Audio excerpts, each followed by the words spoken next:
তাড়াতাড়ি রেডি হয়নি, আমাকে তো তাড়াতাড়ি করে যেতে লাগবে। এই তো রেডি হয়ে গেছে, এখন চাবিটাও নিয়ে নি। রাজু তুই রেডি তো? প্রথমে গাড়িটা আনলক করে নি, এই তো আনলক হয়ে গেছে। এখন তাড়াতাড়ি চল, আমার তো অনেক ভালো লাগতেছে। আজকে তো আমি অনেক দামি গাড়ি চালাবো।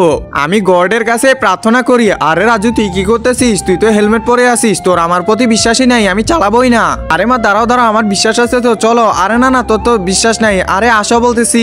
আচ্ছা ঠিক আছে তুই বস, আমি যাচ্ছি। আরে আমি চাবি কই লাগাবো? আরে মা তো চাবি লাগাতে পারতেছে না। আরে আমি তো তোর সাথে মজা করতেছি, এটা তো চাবি দিয়ে না, এটা তো বাটন চিপে স্টার্ট হয়। হ্যাঁ মা, এবার বুঝতে পারছি, এখন তাড়াতাড়ি চলো। আরে বাহ, তুমি তো ভালোই ড্রাইভ করতে পারতেছো। হ্যাঁ রাজু, এই তো দোকানে চলে আসলাম। এখন একটা চিপস নিয়ে নি, এই তো চিপস নিয়ে নিলাম। একজন মা কতটা আপন হয়ে থাকে, যার মানেই তাকে জিজ্ঞাসা করে দেখো। তো দেখা যাক বন্ধুরা, এই মায়ের জন্য কে ভিডিওটিতে লাইক এন্ড সাবস্ক্রাইব করে। আর যারা মাকে ভালোবাসো না, তারা ভিডিওটি থেকে দূরে থাকো। মা তুমিও খাও। আরে না না, আমি খাবো না, ড্রাইভ করতেছি। আচ্ছা ঠিক আছে, এই তো খাওয়া শেষ হয়ে গেল, এটা ফালাই দি। আরে রাজু তুই এটা কি করলি? দাঁড়া দাঁড়া, তাড়াতাড়ি গাড়িটা ব্রেক করে দেই। এই তো এখানে চিপসের প্যাকেটটা পড়ে আছে। আরে মা এটা কি করতেছি? আরে রাজু এদিকে আয়, ময়লা কখনো বাইরে ফালাতে নাই, এই যে ডাস্টবিনে ফালাই দিবি। আচ্ছা মা ঠিক আছে।